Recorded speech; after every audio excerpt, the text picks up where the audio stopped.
Fundación Libertad y Desarrollo presenta Razón de Estado con Dionisio Gutiérrez. Mi abuela decía que no hay nada tan atrevido como la ignorancia. Le gustaban las fábulas y ponía animales como protagonistas. Una vez me contó una en la que las hormigas son los personajes. Decía mi abuela que los hormigueros son comunidades perfectas porque cada miembro se sacrifica por el bien común. Pero un día las hormigas se volvieron inteligentes y se organizaron en sectores y en sociedad. Y esto, en lugar de elevar el nivel de vida del hormiguero, lo convirtió en una jungla del sálvese quien pueda, todos contra todos. Si no estás conmigo, estás en mi contra y todo se vale. La hormiga, capaz de pensar por sí misma, se volvió egoísta e incapaz de trabajar en equipo. Decidió que lo que era bueno para el hormiguero no necesariamente lo era para ella. Así, su comunidad dejó de crecer y empezó a sufrir los males del subdesarrollo político y las consecuencias de la inteligencia fracasada. Las redes sociales acercan a millones de seres humanos y facilitan el diario vivir de la gente, pero también separan y enfrentan por la forma irresponsable y oportunista en que muchos las usan. La difamación, el insulto, la desinformación, la mentira son prácticas comunes de grupos y personas que en realidad son inservibles para construir naciones. Nos dejamos atrapar por modas, ideologías y propaganda y olvidamos el valor que tienen el pensamiento crítico y la certeza de la verdad. En América Latina estamos divididos en sectores, grupos, movimientos, foros, alianzas, cámaras, clubs, asociaciones, identidades y burbujas, que en muchos casos no se sabe bien qué son o a quién representan. Cada uno con sus dogmas, discursos y prejuicios, cada uno con datos diferentes, que además, con fatal arrogancia, hacemos inamovibles. Dicen que los ciudadanos libres tenemos siempre la razón porque la democracia, de repente, nos hace listos a todos. Pero, ¿es cierto eso? ¿Alguna vez hemos cuantificado el daño que nos hacemos unos a otros o el costo de nuestra incapacidad para alcanzar acuerdos? Algunos dicen que la inteligencia tiene un efecto disociador y que los humanos somos una especie a la que falta refinamiento y evolución. ¿Por qué personas inteligentes hacen cosas estúpidas? ¿Por qué nos equivocamos tanto cuando elegimos o decidimos en cualquier ámbito de nuestra vida? Pero en términos de fábula, hoy en la política nos encontramos atrapados por una especie de bestiario moderno que reúne una colección de seres chocantes, más listos que inteligentes y con gran capacidad de destrucción. O como dirían de nuestros congresos, reunión de pastores, oveja muerta. Casi convendría que no se reúnan. A veces da la impresión de que los políticos sufren de avestrucismo voluntario, pues trabajan para que el sistema no funcione. ¿Dónde estuvo la inteligencia en los gobiernos que pasaron? ¿Por qué la sociedad fue incapaz de defenderse? ¿Por qué nos engañan tan fácilmente? Estos son los dilemas que debemos resolver para identificar las grandes oportunidades que hoy, a pesar de todo, tenemos los seres humanos. Más allá de hormigas, ovejas y avestruces, con todo y los políticos, seguir creyendo en América Latina y en su gente es la estupidez más inteligente que podemos cometer. Así terminaban las fábulas de mi abuela.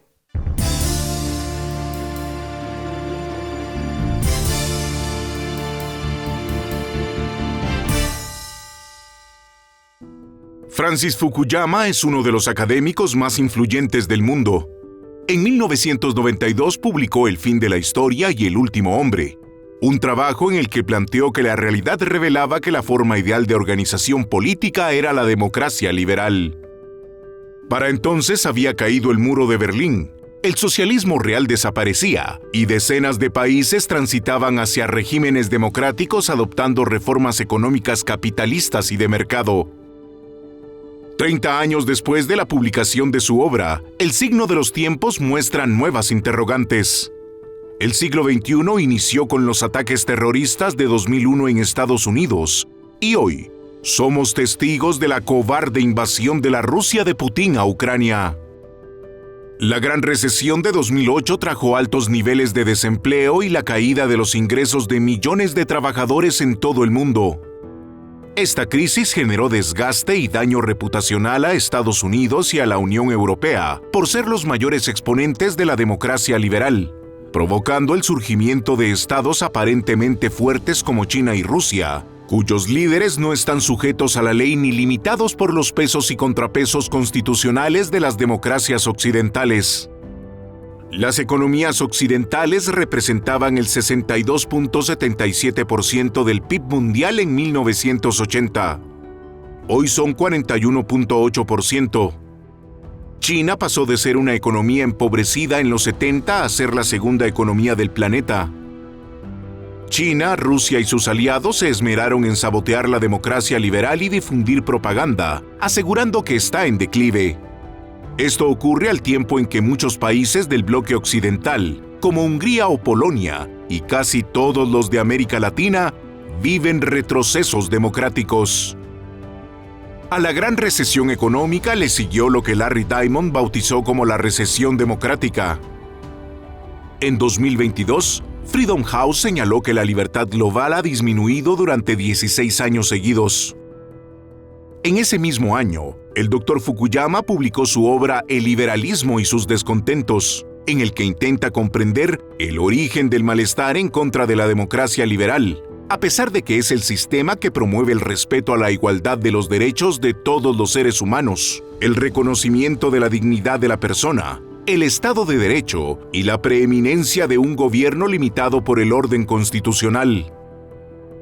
Estos derechos incluyen la propiedad privada y la libertad de comerciar, razón por la que, a lo largo de la historia, se asocia al liberalismo con el crecimiento económico y altos niveles de prosperidad. Fukuyama destaca que uno de los problemas más grandes del orden liberal es darlo por seguro. La caída del muro de Berlín, la devastación de las dos guerras mundiales, las dictaduras del siglo XX y las amenazas del siglo XXI debieran estar muy presentes en las actuales generaciones, hoy distraídas por ficciones y superficialidades. A pesar de esto, los defensores del liberalismo debemos estar presentes y activos, insistiendo en que ningún gobierno autoritario puede ofrecer mejor nivel de vida que la democracia liberal. Así lo demuestran los millones de seres humanos que diariamente votan con los pies, abandonando países pobres, populistas, corruptos y violentos. La democracia liberal prevalecerá si los ciudadanos están dispuestos a luchar en su nombre.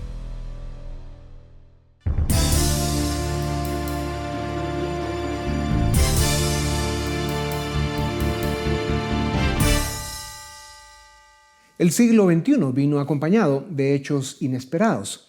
Desde los ataques terroristas del 9/11 en 2001 hasta la invasión criminal de Putin a Ucrania, en medio de una pandemia, hemos vivido o estamos pagando las consecuencias de la gran recesión de 2008, el creciente impacto del cambio climático, las dificultades para navegar la era exponencial en la tecnología, la severa anemia que sufre la democracia liberal, el hecho de que la economía global se hizo insuficiente para generar las oportunidades que respondan a las expectativas de la gente. Y con la posibilidad de una recesión global, estamos comenzando 2023 con desafíos extraordinarios, pero también con grandes oportunidades. Oportunidades que deberán tener como condiciones para su éxito el compromiso y la acción positiva de los ciudadanos y el fortalecimiento de las instituciones democráticas que garantizan las libertades civiles y el Estado de Derecho. Para discutir estos temas que importan y afectan a los seres humanos, hoy, tal vez más que nunca, tengo el privilegio de presentarles al Dr. Francis Fukuyama, uno de los intelectuales más respetados del planeta.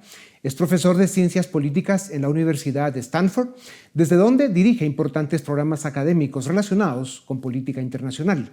El Dr. Fukuyama es un escritor de éxito mundial con más de 16 libros. Tiene un doctorado de Harvard en Ciencias Políticas y ha recibido importantes premios y doctorados honorarios de universidades de 3 continentes.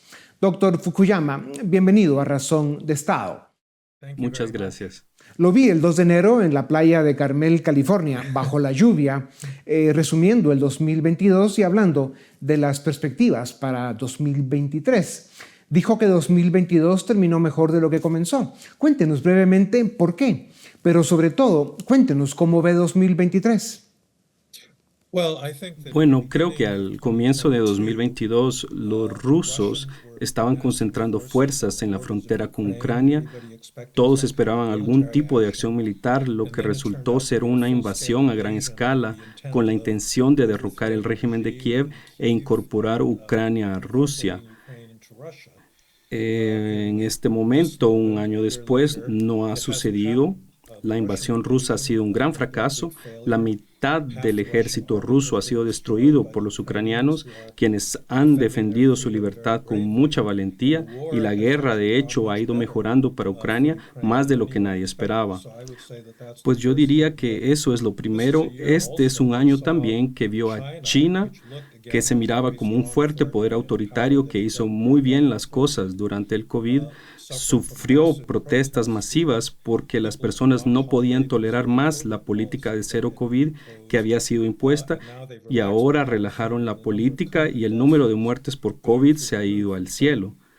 Y por eso ahora se ven como un estado autoritario menos exitoso. La última parte es que hace un año en Estados Unidos muchos estábamos preocupados que Donald Trump estaba colocando funcionarios en puestos que les permitiría anular una elección libre y justa en 2024.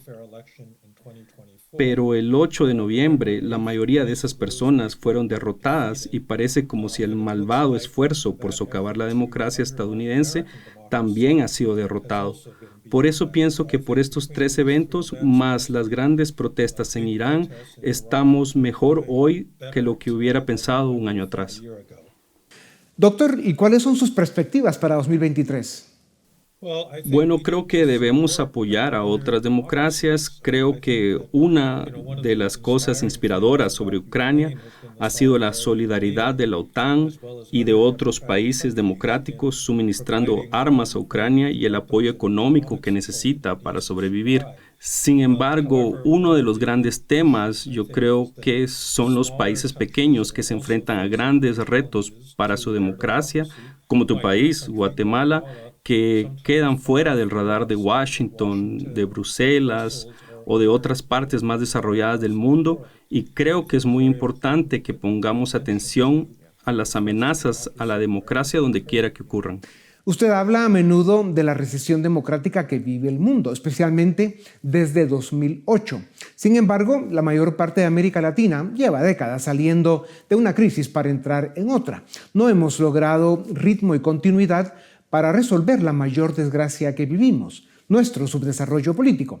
El populismo nacionalista y autoritario, especialmente de izquierda, sumado a la corrupción de los políticos, el crimen organizado y la indiferencia de las élites, nos convierte en una región fracasada. ¿Qué debe pasar en América Latina para que rescatemos el rumbo de la democracia liberal y el Estado de Derecho? Bueno, creo que estás en lo correcto, que la política tiene que dejar de alternar entre el populismo de izquierda y el populismo de derecha, y creo que la manera de hacer eso es desarrollando una política diferente que se parezca más a la de Europa, en donde hay partidos políticos de centro izquierda y centro derecha.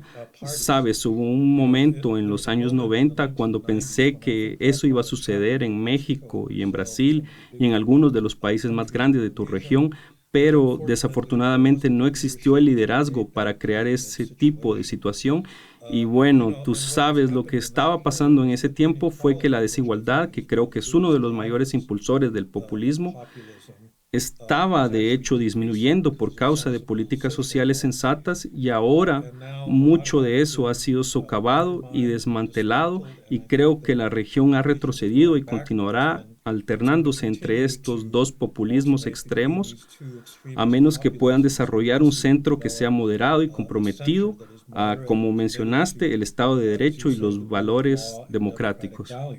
Doctor, la presidencia de Trump y el ataque al Congreso en Washington aceleraron la caída en poder e influencia de Estados Unidos en América Latina. Hoy los autoritarios, los corruptos y los narcotraficantes se sienten empoderados. ¿Cómo puede Washington reconectarse con América Latina para que Estados Unidos vuelva a ser el faro ejemplar de racionalidad y decencia política, seguridad jurídica y crecimiento económico? Bueno, hay varias cosas que deben pasar. Primero, debemos ordenar nuestra política. No creo que la polarización en Washington haya sido un buen ejemplo o un faro de libertad para nadie. Por eso debemos mejorar nuestra estrategia. Debemos prestar atención, como lo había mencionado, a pesar que los Estados Unidos presta atención a Ucrania y a otros grandes problemas geopolíticos. Sabes, Latinoamérica es fácilmente pasada por alto. Ustedes no tienen armas nucleares, solamente los migrantes hacen que Estados Unidos les ponga atención y las drogas en muchos aspectos. Washington necesita darse cuenta de la importancia de esta región. El hecho es que Estados Unidos tiene que vivir con los países de Latinoamérica y tiene un interés en su desarrollo. Y yo creo que ese modelo y el tipo de apoyo económico y comercial que Estados Unidos puede dar pueden ser una contribución importante. Doctor Fukuyama, los autoritarios de la izquierda populista no entienden el proceso económico.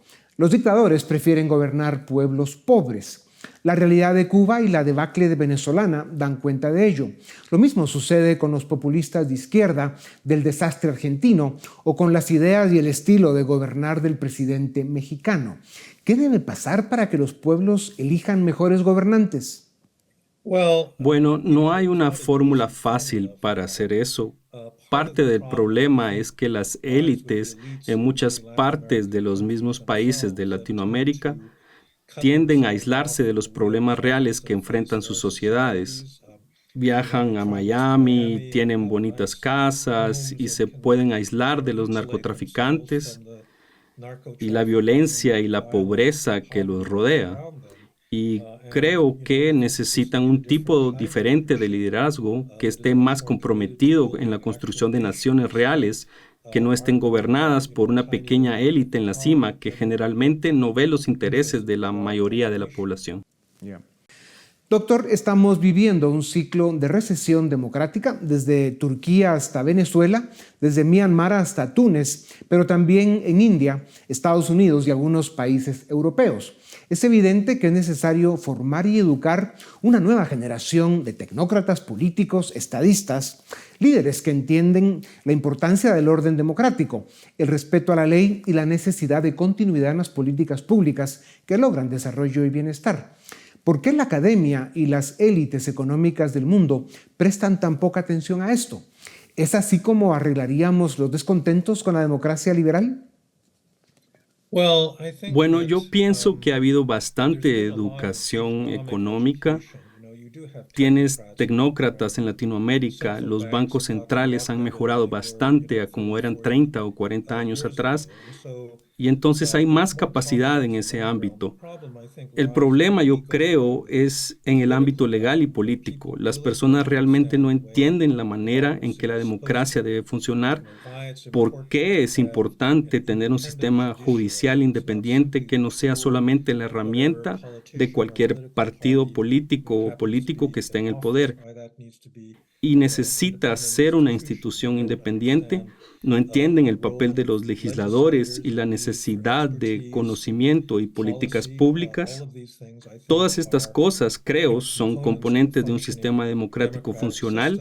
Depende de la educación y depende nuevamente de élites que velen por el interés común en vez de simplemente proteger a sus familias y su riqueza. Doctor, la respuesta de los valientes y admirables ucranianos a los criminales del Kremlin, el evidente deterioro del poder de Putin, las protestas en Irán y la creciente crisis social y política en China por su manejo del COVID son prueba de que los regímenes autoritarios se están debilitando. ¿Es este un momento que las democracias liberales de Occidente deben aprovechar? ¿Cuál puede ser el costo o los riesgos de no hacerlo? Bueno, creo que depende del país. En el caso de la invasión rusa, hay mucho que las democracias occidentales pueden hacer para apoyar a Ucrania. Si ellos no tuvieran el tipo de apoyo militar que han tenido, simplemente no hubieran sido capaces de detener a Rusia. Es importante que los aliados de la OTAN continúen haciendo eso. En el caso de China es más difícil porque es un país más grande y más poderoso. Es una cuestión de contener sus ambiciones porque muchas personas se preocupan de que China quiera reincorporar Taiwán a la fuerza, que por su lado es una democracia vibrante y saludable. Entonces, disuadir a China de hacer eso es importante y hay que señalar y condenar a los dictadores que abusan de sus pueblos, mostrándoles que el mundo está viendo la manera como se comportan. Doctor, brevemente, ¿cómo ve el final de la invasión de Ucrania y el futuro de Putin? Bueno, yo creo que yo siempre he sido muy optimista respecto a la invasión de Ucrania, porque hay una enorme diferencia en la motivación de los soldados luchando del lado ruso que los del lado de Ucrania. Los ucranianos quieren defender a sus familias y su tierra, y los rusos no entienden por qué están luchando. Ellos liberaron a muchos criminales de las prisiones y los colocaron en la línea de frente simplemente como una manera de sacarlos de la cárcel. Entonces creo que Ucrania realmente puede empujar a Rusia fuera de los territorios que fueron ocupados después del 24 de febrero del año pasado, y no es realmente seguro comenzar cualquier tipo de negociación de paz hasta que hagan eso. Doctor Fukuyama, a pesar de sus defectos, la democracia liberal, el libre mercado y el Estado de Derecho siguen siendo el camino hacia el desarrollo y el bienestar de los pueblos. Siempre es un placer escucharlo. Muchas gracias por su tiempo. A ustedes también gracias. Esto es Razón de Estado.